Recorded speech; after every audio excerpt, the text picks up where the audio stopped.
Guys, welcome back to the Physique Factory Podcast. And today, me and Conor are going to have a chat about a few things, exercise mechanic wise. So, starting off with some videos that we've seen. Oh, not video. It was on a podcast that triggered it. And then there's some videos that old school bodybuilders seem to post. So, where do you want to start with it? I suppose where I want to start with is this kind of came about because the last podcast done really well. So thank you to everyone that listened to that. We were kind of out of the game for a while, weren't we? We hadn't done it for a wee while, and then we popped one up, and then there was like a lot of downloads, like the most downloads we've had in one day. So thank you to you guys, obviously. So I was listening to another podcast this morning, and we've decided we're going to be professional about this. We're not going to name them, and yeah, basically some of the stuff they're coming away with, and they're old school bodybuilder guys, and like I think we started this conversation by saying the stuff that's always been done in the gym, most of it, it definitely has its place. Like, we're not here to say don't bench, don't squat, don't deadlift. In fact, I'm doing 2 out of 3 of those things in my training program at the minute. I fucking love the deadlift. I'm not a big fan of bench. I don't really care for bench that much, but I put it in for the time being just because I've never really gave it a run for a long time. Squats, I'm the same. I could take them or leave them, to be honest. Where do you stand on those exercises, James, before we go any further? Again, they're all tools, aren't they, to use? So it sort of depends on the person, what the goal, all that sort of. Yeah, I just mean personally, though. Oh, yeah. I mean, what I did, I couldn't deadlift this. Well, I can't really deadlift from the floor, so I've got to do it off like a rack. So it's always the bottom one on the rack. Why can't you deadlift off the floor, James? Just on the structure of my hips. So I literally exceed my hip range. So I can't get to the floor without my pelvis rounded underneath and my lower back rounding as well. So yeah, that's another thing you need to look out for when you do deadlift, or that's another thing saying, oh, you should pull from the floor, you should do this. I mean, there's only one thing where you should be doing that, and that's like any like external performance-based sport like powerlifting, where it's a rule you're gonna have to pull from the floor. But if you're looking to gain muscle, get stronger, get healthier, sort of stuff like that, then you definitely need to listen or go off your own your joints and your structure. It's risk versus reward, isn't it? And like if pulling from the floor or something like that, or like you see a lot of people do deficit deadlifts and things like that for gaining muscle as well, it's like probably, again, risk versus reward is probably not going to be worth it unless you've got that range. But it's not just about range, of course, as well, because like you could have maybe not the best hip range in the world, but you could have long arms, and then pulling from the floor becomes pretty easy as well, doesn't it? Exactly. I mean, how long are your hands, fingers, all that sort of stuff? So yeah, long fingers. Could be. Can't deadlift, but I've got short fingers. But yeah, you've done some deadlifts off the rack today, I seen. Yeah. So I did those. As for benching, I've not done that in the program for a while, just because for me, I don't really get much out of it. I'd rather do something a little bit more stable. The only thing that I would do instead would be like a dumbbell bench press, because I get a little bit more out of that, just because you're not as fixed in with a bar. For some people's shoulder structures, like bench press, probably going to be a bit shit because it is pretty fixed. Yeah, exactly. I can't be in that much of an abducted position, because I'm out there when I'm pressing. It's just going to be so limited, so I need to bring it in a tad. Yeah. I'm not bad on the bench press, to be honest. I've never had any problems with it, but I prefer doing dumbbell press, and I've not really got any reason for it apart from the fact that I literally prefer it. I prefer it's easier to literally throw the dumbbells, isn't it, when you're done with it? Because with a bar, you're just going to clothesline yourself if you can't get. Yeah, there's that, of course. Yeah, definitely. I don't know, just some exercises I like, and I like that. But I've thrown bench press in because like just not done it in a while. I'm like, fuck it, let's see what I can get on it. I do like that whole thing of like, I do like chasing numbers to some degree. There is a bit of that in me. But yeah, I done it yesterday, and like I'm only 71 kilos at the minute. I've done 100 for 8, so I was quite happy with that. But yeah, I've definitely done more in the past. I've done like a 135 single before, so I should have more in the tank as I progress this and get some more food in me. Yeah. But yeah, so where were we going with that? Yeah, so we're not slagging these exercises by any means. Like, they're all tools. There's always going to be times when we're going to use these exercises. But these guys that I was listening to were slagging exercises. Like, they weren't seeing other exercises as tools. And basically, I should have listened to it again today to kind of remind myself. But like, there is a lot of people that see things in the gym and they're, now kind of slagging people for doing them. And it's like one of those things. It's like, do what works for you essentially. I wouldn't say like if I seen someone doing an exercise that I personally don't like, unless it was like totally stupid or going to injure them, like that's on them. You can kind of do what you want there. But yeah, when it comes to like things like we're talking about things like cuffed lateral raises, we're talking about things like I suppose like D handle pull downs, things like that, and people come out with like some absurd, I can't even say absurd things like D handles don't build muscle, and whether they're saying it, some people might be saying it like for a laugh. Like I actually put on my story one day for a laugh, but then other people are dead serious. They're like, oh, wouldn't use a D handle or wouldn't use cables. But then the next thing you see them jump on a lat pull down, and I'm like, pretty sure that's a cable. Yeah, that's it. Wide bar lat pull down, they'll always go to but Arnie did it, so it must work. So, but I mean, the amount of posts that I see from like the old school bodybuilders, taking a piss out of using cables and cuffs. But I've got to admit though that Av Bales one that was funny when he was on the Hoover. I like that. Why? What's that? Which one's that? See that he was doing like a D handle kind of pull down thing, sitting on a Henry Hoover. And to be fair, he absolutely nailed it. How cool! I didn't see it. But yeah, to be fair, like there's one thing having a laugh, like that's absolutely fine. But it's like, to completely, say something as broad as like, D handles don't build muscle or cables don't build muscle. At the end of the day, this stuff is all just like forces applied to anatomy, and that's how you gain muscle. That's it. At the end of the day, they just don't understand when they're saying these things. They've got no understanding of mechanics or anything like that. And when they're like really good bodybuilders as well, like, it's crazy how many good bodybuilders there are out there who do not have a good understanding of this stuff, as well as PTs. There's a lot of PTs out there who do not have a clue about physics. Well, it's pretty clear that you see that on social media. Again, to be the middle of the road guy here and like kind of like stand up for some of these people to some degree. If I was the size of someone like that, a lot of these guys that are saying it, and everything you've done so far to work for you, you can see why they would not want to look for something. If it ain't broken, don't fix it. Yeah. It's more when it comes to the guys that doesn't work for and hasn't worked for, and something like a deadlift or a squat or something like that is just caused them nothing but injuries. And that's when you need to start looking at this kind of stuff. And then as coaches, that's why we look into this kind of stuff. It's not because we're trying to reinvent a wheel. It's not because we're trying to do something new or different or, crazy to, stand out. It's because we do have clients where, it's not an option to deadlift from the floor, or it's not an option to bench press or something like that. So that's why from our perspective, we kind of look into this kind of thing. And then some of these things generally are pretty good. Like a cuffed lateral raise, I'll hold my hands up. I was the like most kind of, I don't want to say I was an old school bodybuilder by any means, but I had that kind of mindset for a long time. I'm like, I seen people doing cuffed laterals online, and I was like, fuck that, that's gay. I'm not doing that.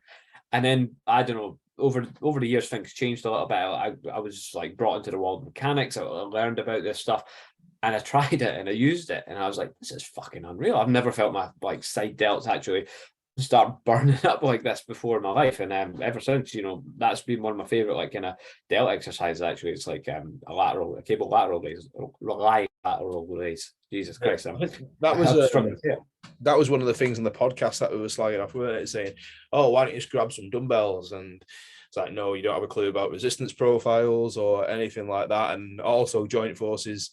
So why don't we just break down the difference between a dumbbell lateral raise and a cable lateral raise, just to say what is the difference, and we're not just fucking pussying around using a cable or cuffs. Yeah, so what is the point? Why are we actually doing it, and not just because we're doing fancy bullshit that you might see on social media?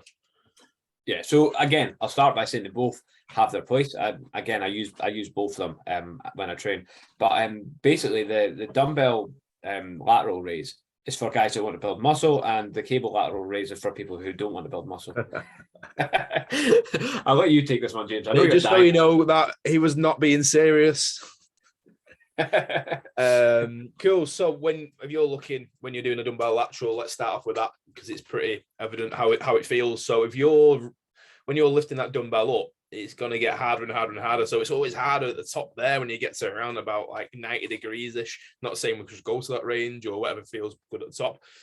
So when we get to the top there, it's always going to be like the hardest there with a dumbbell. But with a cable, it's quite the opposite. So as we're lifting up, that cable, it gets closer to your shoulder. So the line of the cable gets closer to your shoulder. That meaning that the weight, well, not necessarily the weight on the stack, the actual load that we're lifting, the torque, trying to put it a bit more easier across. I think the simple way to explain that is we're if we're dealing with 5 kilos in a dumbbell, we're not just dealing with 5 kilos. We're dealing with when that dumbbell's out to the side. So when you're at the top of your side raise with a dumbbell, you're dealing at 5 kilos times that distance between your shoulder, like the joint axis, and the dumbbell. Let's call it the leverage. I didn't want to use the word leverage. That's exactly what it is. We'll call it the leverage that we've got. So, and the easy way to explain that would be the 5 kilo dumbbell when it's at the top of like your dumbbell lateral raise is like sitting at the end of the seesaw. When you've got the most leverage, that seesaw is likely to move. Whereas when it's at the bottom, it's like closer to the fulcrum of the seesaw, so the middle of the seesaw, where it wouldn't have as much leverage to move the seesaw. So hopefully that makes some sort of sense. So if we're doing a lateral raise with a cable and that cable is getting closer to our shoulder joint, that means the weight from the cable is going to drop off. So it's going to be a lot lighter. And that matches something called a strength profile. So our strength profile, for that being a single joint, is we're always going to be the strongest at the bottom of that. But as we're lifting up, we're going to get weaker and weaker and weaker. So we want that cable to get close to our shoulder and drop off. But the dumbbell does the opposite thing. So it does the opposite way to how we produce force. And we sort of want to like marry them two up. Not saying that we should do this all the time and then dumbbell laterals are a bad exercise, but they each have the place in where you can put them in a workout and so on. Something you said earlier as well, like you said, like the cable one should get easier as you go through it, like so the resistance drops off. I would argue it doesn't get easier as it goes through it though, because like what you actually experience as an end user is a kind of challenge throughout the full range. So it's not that it essentially gets easier at the top. I mean, the last rep, I say, when you're doing the one on the cable, the last rep, you're going to get that pretty much the full range potentially, all the way through. It's just going to be really slow. But with a dumbbell, you're going to struggle to get that to the top short. So you'll get with a cable, you should get it all the way through to and complete that last rep. But with a dumbbell, you'll start going into partials because you will not be able to get to that range at the top when you start fatiguing. Yeah, so you can get more of what's called a full range challenge. And we should probably bump in here somewhere and reference RTS and Tom Purvis, because otherwise we might get sued. So we should probably reference him because, like, again, that's where we've learned a lot of this stuff through Integra, Michael Gilden at Integra. He was on the podcast. Go back and check that one out. It's well worth listening to. And then obviously he's part of RTS and things like that as well. So that's our referencing done, unless something else comes up. Okay. But, the lateral raise is the easiest way to figure this stuff out. And when I'm like, sometimes I will explain this to clients because it becomes like once your eyes have been opened to it, they start seeing it in all different places. And like the dumbbell lateral raise is a really easy way to see this. And going back to that thing I was saying, like the weight you're dealing with is not just the dumbbell, it's the dumbbell and that distance. Like that thing that Paul and James used when we went to that PT project course, they basically got a broomstick and put a 2.5 kilo dumbbell on the end of a broomstick and said, can anyone here lateral raise a 2.5 kilo dumbbell, and then got them to do it with that broomstick there. So they increased the distance, which then of course increased the torque demand on the joint. So basically made it harder for us because of that increased distance. So again, it's leverage, like you say. It's like using a crowbar, for example. You wouldn't go to the closest bit of the crowbar. You'd use the furthest away bit, so you've increased your leverage. It's like a door handle. Like if you're watching this on YouTube, that door handle is further away from the hinges because it's got more leverage. If it was in the middle of the door, it would be harder to open the door. I'd imagine I'd still be able to do it, but it'd be harder to open it. That's exactly that. Or the door handle wouldn't be on the hinge or the side where the hinge is. So that's what it comes down to. Like, how much leverage have we got? And then there's a few more things that make it up, but at the essence, that's pretty much it. It's too much for a podcast to go into great detail on this stuff, but at the same time, like, it's just a glimpse into the why behind the dumbbell lateral raise and things like that. What do you think of the perspective that a lot of people would say that, bench, squat, deadlift, these things, heavy compounds build dense, kind of thick muscle? What would you say to that? It's just forces applied to anatomy at the end of the day, isn't it? Yeah. They're just that's exactly what I would say as well. But something I would argue with a little bit on it, and something I would kind of say a little bit is like, you take a deadlift, for instance, we've got a lot of stuff in a fairly lengthened range where we're experiencing most of that resistance. We're at the bottom of the deadlift. Our glutes are in a fairly lengthened range. We're probably going to experience, well, mostly glutes really that are going to be in a lengthened range, quads as well, obviously, to some degree anyway. And you know yourself, we can experience more muscle growth in these lengthened ranges. So there might be something in that. Essentially something in that, and then obviously it's more demanding, like neuromuscular, and to recover from anything like that with how much load you're actually lifting. So it's quite taxing on your nervous system as well, isn't it? Yeah, definitely. But yeah, it's not to knock things like that by any means, but it's more to, give an insight to why you would maybe use all of these kind of things. Like everything, as we say, is just a tool, and to discount tools, it's like you put up a post one time, you're like, something like you said, like a joiner wouldn't like say that a hammer's the best tool and then not use any other tool. Exactly, yeah. Imagine like using a hammer to screw things in with. That'd be ridiculous. You can sort of apply that sort of thought to the things in the gym, like dumbbells, cables, machines. Yeah, they're all just tools, aren't they? Do you know what I see all the time is what's better, free weights or machines? Well, free weights build more muscle, obviously. You've got to look at like the difference between them, what like a machine gives us that a free weight doesn't, and then what a free weight gives us what a machine doesn't. So again, who's a person, what's the goal? That's what it all comes down to.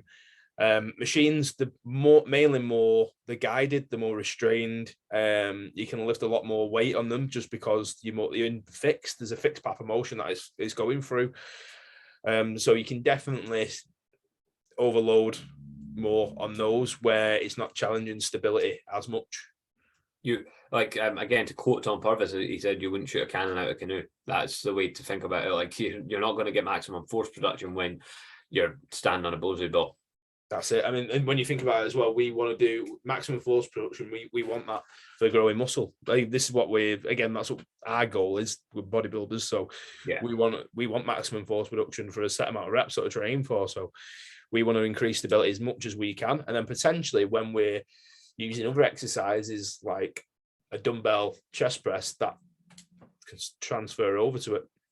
Yeah, definitely.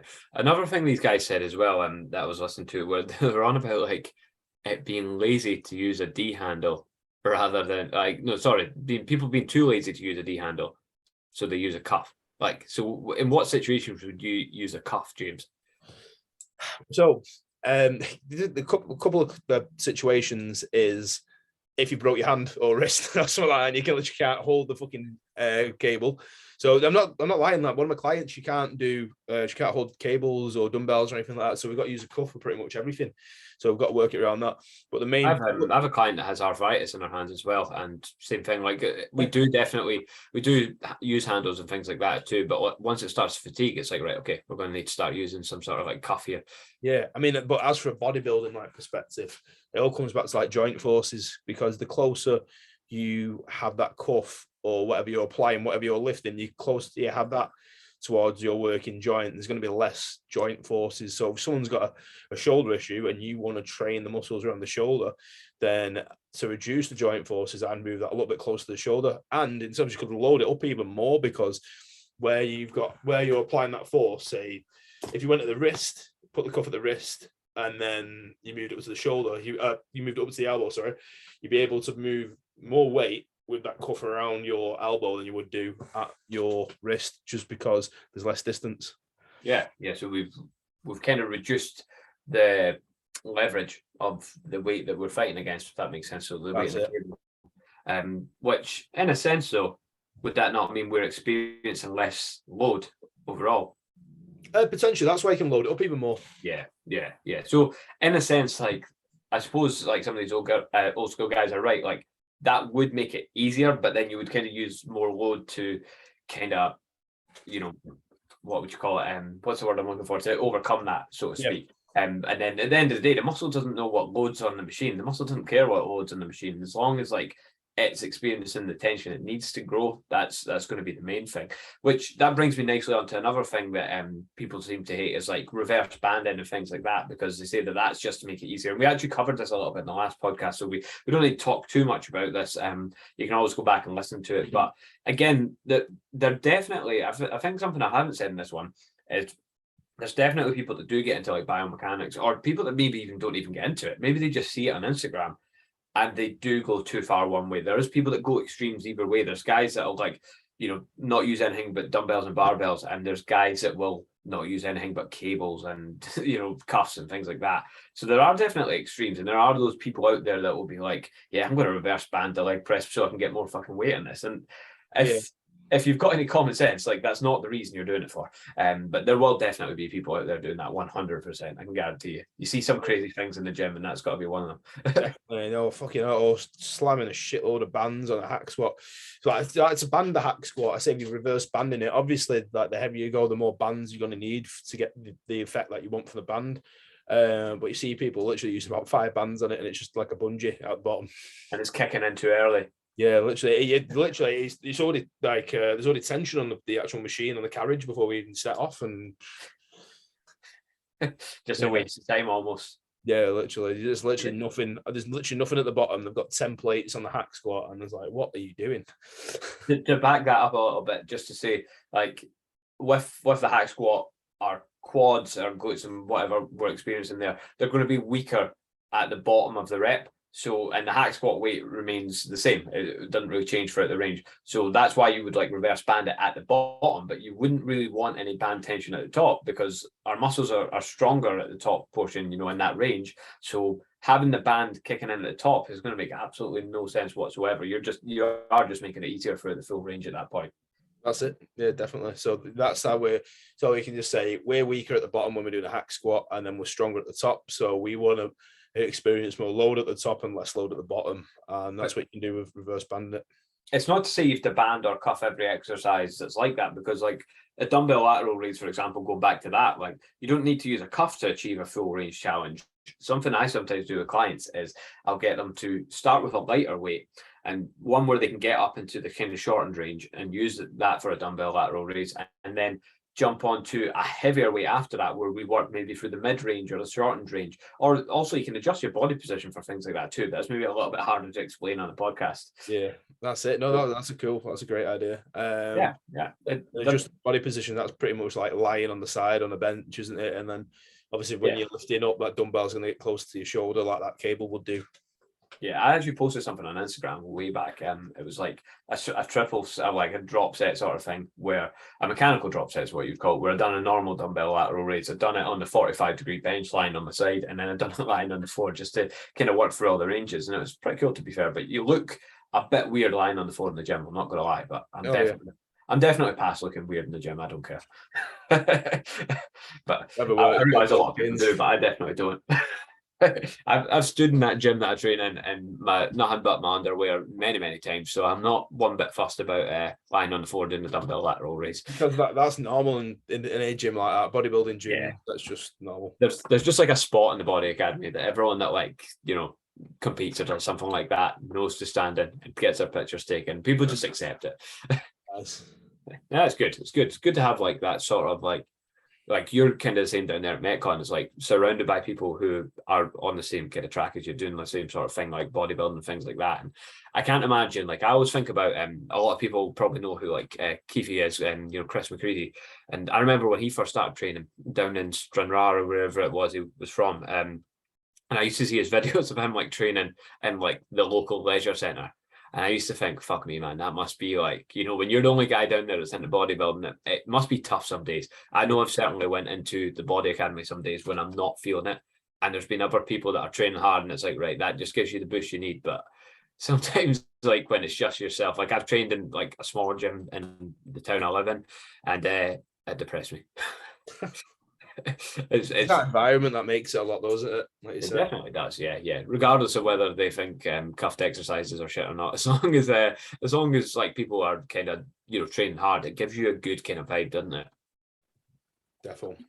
I think a big thing on the topic we're on, squats, bench, deadlift. A lot of guys that are into bodybuilding and things like that, they tend to go pretty hard in these exercises, and you'll see their top sets and that, and they're going to failure and things like that. I think a big thing people don't realize as well is like the same intensity can be carried over on other things as well. Like if you're squatting, benching, deadlifting, or if you're doing a cuffed lateral raise or fucking cuffed whatever, if you're not doing that with intensity, like any of those exercises with intensity, then it's pointless. Intensity is kind of king, isn't it? That's it, definitely. I mean, it's like, but then you can look at like how they perform in the exercise. What's the form like? Because if they're performing the exercise with intensity and the forms all over the show, then we're not going to get what we want out of the exercise and potentially lead to injury and all that sort of stuff. So if they're doing, say, if they're doing a barbell bench and they're bouncing that bar off the chest and they're not controlling that load, then we're not going to get to where we want to get to with it and probably fuck your shoulders up in the long run. Yeah, definitely. And it's training right for your structure as well. It's like this whole thing of like there are no rules for exercise. There is no, bench press, I don't know what you would say, but for example, there's not like 5 steps for doing your bench press. It's like, how does James do his bench press? Like, what's it? It's like I think on that podcast as well that you sent me over the other day, those guys saying, "Oh, well, you should lift up your dumbbell to like be in parallel, when you do an actual raise. The hand should be above the elbow or something like that." Ridiculous. I was like, "What the fuck?" It's ridiculous, absolutely ridiculous. That's another. Well, lateral raises with external rotation. My raise though. Oh, these names are stupid though. Fucking names are stupid, but they're essential as well because they are essential for people to have an idea what they are. But yeah, online coaching would be pretty hard with no names to exercises. Oh, definitely. Oh, you could just name it motions and positions. It'd be a long process, wouldn't it? Oh, that would be fucking hard work. But yeah, definitely. I mean, that's another example of saying rules for exercise that it's just ridiculous because though people don't fit into those rules and we need to fit into the rules of people's structure. Yeah. If you find someone that says, the squat is the best exercise, chances are there's someone who really like sits nicely, folds up nicely into a squat. Yeah, and I definitely won't be saying that because I've got really bad tendonitis in my knees and I've got to play around with loads of stuff in the gym to make it feel good. So what do you do to make your knees feel good? Obviously reverse band hack squat. So I can't do a back squat because it absolutely kills my knees, even though there's less force going through, potentially less force going through my knees. It's just the position that they get into. So a hack squat is a lot better than actual back squat for me. And then I've got to look at like the exercise order. So what I'd do is I'd start with like a leg curl, go into a squat press. So where obviously I'm loading my knees, but obviously the glutes. So it's like a 50-50 the way I'm performing it. So I was wondering about that squat press because there is quite an angled plate on it, and like I feel like there's a lot of friction, and as particularly as I press up, I feel like my quads are on fire at that last little bit. Yeah. But then when you look at like kind of line of force and things like that, you're like, right, this should probably be a kind of hip dominant press. But it's like because of that, it's like 50-50. That's how I worked it out, just because the way you're pushing on the foot plate. But yeah, it's definitely for the foot plate thing on that. So I put that in before the hack squat, then move on to the hack squat, do a higher rep set on the hack squat, and then do a low rep set. So I'll be doing the high rep set first, get a feel for the movement, and then when I'm fatigued, I can load it up a little bit more, and it won't be fucking my knees up as much. I think for me, I love to deadlift, and I say I'm quite good at it for like the body weight that I'm at. Not to blow my own trumpet, but I say I'm quite good at it. But I've put it to last in my program because I'm thinking I get like this upper back kind of niggle, and it comes on after deadlifting. And I don't think deadlift's the that cause of it, but it comes on after deadlifting. In fact, I know deadlifting isn't as sitting hunched right now. Spending a lot of time in that position probably doesn't help. Anyway, but like when I go like quite heavy and I do like maybe like a 2 kind of 3 rep set, which I tend to find myself doing on deadlift a lot just because I like doing that. I think it gets worse. So I've tried putting deadlift to the end of the session, so it's like, right, that's going to cut out me doing anything stupid, really. It's just one of those things I get tempted by, to be honest. But something like that can help. In terms of warm-ups, James, what do you do warm-up wise? It depends on exercise. So in general, it's like pyramiding it up. So what I do is say we're jumping on like a chest press or even like a hack squat we were just talking about. So I do probably like 4 or 5 warm-ups. So I jump on the machine, probably nothing on it, do like 10 reps and then gradually like pull that down. So as the load goes up, what I'm putting on bit by bit, the reps are going down. Obviously I'm getting nowhere near failure just because you don't want those warm-up sets going near failure because it's going to take so much away from those working sets. So I sort of like pyramid it up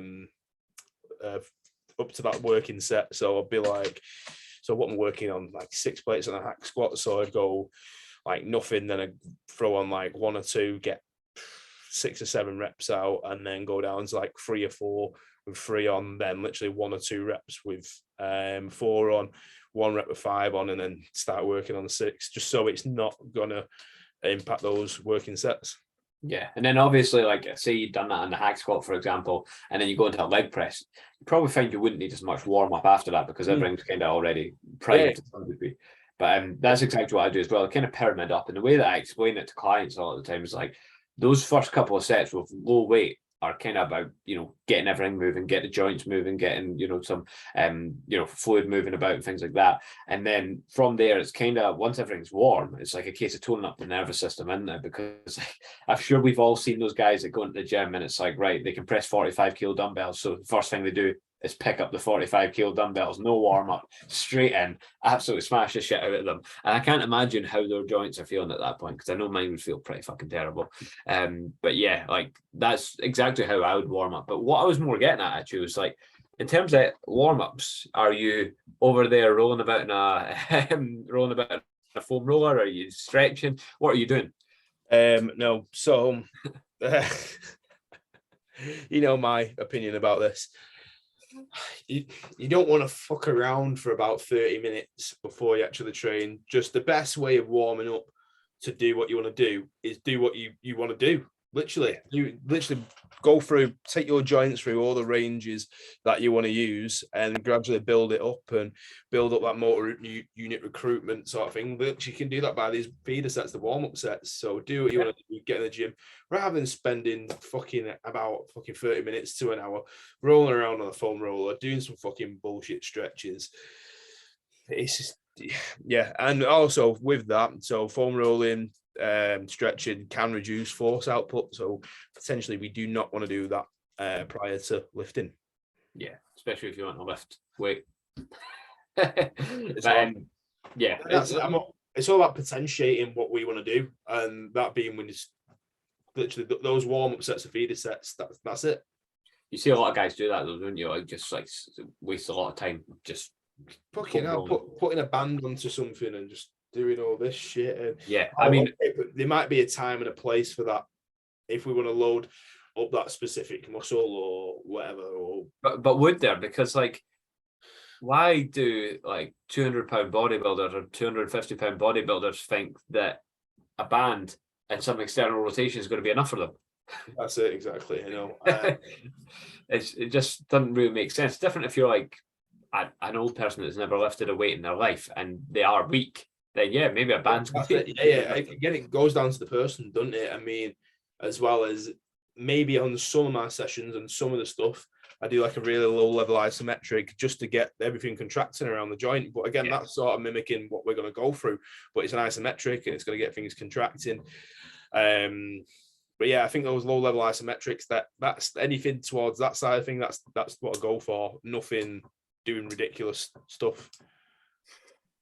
Not wasting 40 minutes on your warm up. Yeah, don't fucking hell. You're gonna be in the gym for like 2.5, 3 hours doing that, aren't you? Yeah, I don't have enough time in my day for that shit. Like, no, absolute madness. Nor do I have the patience either. No, I just get fucking bored doing it, and I could not consistently do that shit. Yeah. Fuck that. It's not exactly my idea of fun and pretty ineffective. But to counteract that, like I think we've said it before on here, it's like if it makes you feel better, then that's great. Go for it. Exactly, it's preference at the end of the day. If you do like doing stuff like that and it's not going to cause any issues, then yeah, go for it. Yeah, exactly. Different if it is causing an issue, but no one ever died foam rolling themselves. So yeah, best of luck to you. Just you could probably save yourself some time. But yeah, we kind of went a little bit off topic there, but at the same time, it's one of those things. One thing people do hate in the gym at the minute is the pull downs, don't they? They hate the pull down variations. What kind of variation? The chest supported one with the arm in front of the body.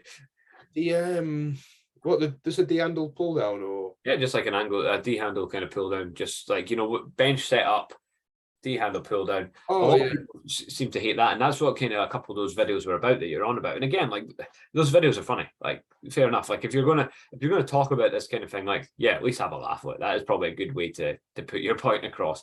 But again, let's break that down. Like why are people doing that exercise over a traditional lat pull down with a wide grip bar? So the way it lines up, if we're doing a wide grip pull down with one of those bars, then our lats aren't going to be as leveraged. So we want to. So if as we're pulling down, the lat's going to be really short, so it's not going to have as much leverage as they would do if we're elbows are in and we're pulling parallel. So it's a parallel path that we're following. So we're going to, and it's just going to line up a lot better if we're going to pull down and in. I'm trying to find a really easy way of describing this and putting it across. Well, I think you're putting it across pretty well. There's only so well you can describe something like this in a podcast, to be fair. But yeah, I think we've both probably posted on Instagram about this before. To be fair, I definitely have anyway. But yeah, it's like I just said. Then you're going to lose the lat's going to lose its leverage when your elbows are abducted or flared out, as you want to say, or the wider you are there. But with your elbows in, you're pulling down there, then your lat's going to be a bit more biased to do its job. They also lose leverage at like 180 degree shoulder flexion. So when your arm's like directly above your head, they lose leverage there. So hence the reason a lot of people are starting at like maybe like what would you call it, like 160, you know, that kind of. Yeah, it depends what you can go for. I mean, like you want to get like some upward rotation in that scapula to a certain degree. So I'm not there, but as soon as you start going to like there, then it's going to become a pec pull down. Yeah, you basically want to kind of reach forward and up and find that point where like you kind of stop naturally. And like for me, that's there. So that's going to be like the length and lat for me, really. And then yeah, you found your position there. So yeah, that's a big one. And what about you know, while we're on this is like kind of going off on a tangent again, but like shoulder blade movement when you're doing a lat pull down. Yeah, it's a good one, really good one. Let's not lock the shoulder blades down. And where's this come from? I keep seeing it all the time. It's like, oh yeah, keep your shoulder blades locked down. But it's like, it's just ridiculous. So to get your hand above your head, your shoulder blade has to move because you're only going to get about, so in shoulder flexion, so when you're bringing up your arm in front of it, you're only going to get about roughly 60 degrees of shoulder flexion on its own, just from your arm. With the side, I think it's with the abducted in a way, so you're going to get 30. But with that, to get it higher up, there's a thing called scapulohumeral rhythm. Yeah, it's right. Fancy, doesn't it? Yeah, it's a fancy name. So this is where the scapula is working literally in concert with your upper arms or your humerus to get your arm above your head. So as it rotates upwards, it's creating a shelf for that head of your humerus to sit in. So it's like fit in there, so we're a bit more structurally sound. So that's got to raise up for you to get into that position. And to think about locking that scapula down, with the shoulder blade down when we're doing a pull down, it's just ridiculous. And it's got to cause some sort of issue if you're thinking about locking it down and you're going up. Like eccentrically, you're loading the muscles around the shoulder blade as we're going up into flexion. So it's got to cause like some sort of issue with the joint. Yeah, I would, you know, the really easy way to explain this is if you've got like the body awareness to do it, like hold your shoulder blades down, hold your shoulder blades back, and try and raise your arms, like really hold them down, because that is as far as I can get by doing that. That's as far as my arms are even going to raise there. So yeah, that kind of squashes that, to be honest. But one thing though that does get me to some degree is like, you know, when you come down and your traps are kind of rock solid at the bottom, that surely can't be a great thing. Like, sure, they're going to have to be working. They're going to be some sort of joint manager there, would you say? Yeah, because it's opposing a lot. Yeah. So my concern with them being kind of rock solid there is like they are opposing the lat. They're pulling up, the lat's pulling down. Yeah. So do we want them relaxed at the bottom, do you think? Would you say that? Everything's got to do its job, hasn't it?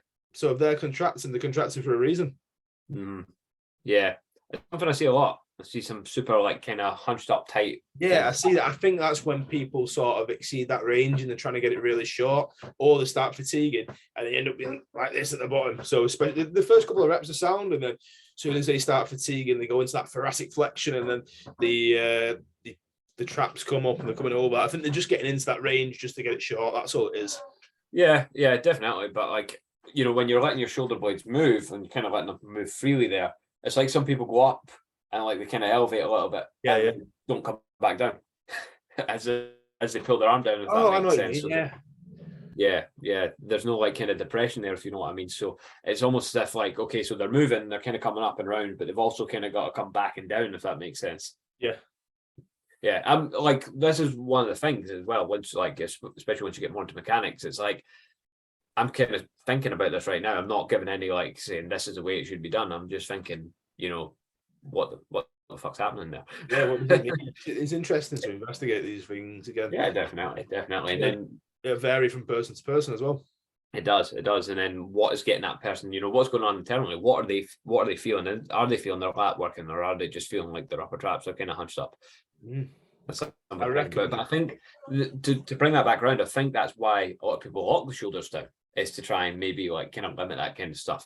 But yeah, locking the shoulders down and all that, pull down, doesn't really make a lot of sense to me. Whether you're doing it with that wide grip bar or whether or anything overhead. See, even like overhead pressing, you don't want to lock your shoulders down doing that, so they've got to move. So yeah. Yeah, scapulohumeral rhythm. That's a mouthful. But yeah, with that, I reckon we should leave it there because we have gone on for mechanics that long enough. We've been on here for about 45 minutes, and I think that's probably long enough to talk about stuff like that for, especially for a podcast. That's probably enough for today. I totally agree. It's just as I was waiting to go off on another tangent, I would definitely agree to wrap that up. We'll save it for the next one. But so guys, we thought we would mention on this one as well. We've had a lot of listeners in America and Australia and things like that. And like James and myself were kind of talking like, we definitely don't have you guys on Instagram. So definitely check us out on Instagram. If you found us through like any podcast platforms or anything like that, if you're not already following us, my username on Instagram, it's CM_Physique Factory, and James's, it's funny enough, JT_Physique Factory. So we should be easy enough to find. And guys, if you can like and obviously rate the podcast, I think that's what it is. Rate the podcast on Spotify, iTunes, whatever, and share it to your Instagram stories, guys. That would be really, really helpful. So thanks in advance for doing that. Wicked. There we go. Cool. Nice one, guys. Thank you for listening.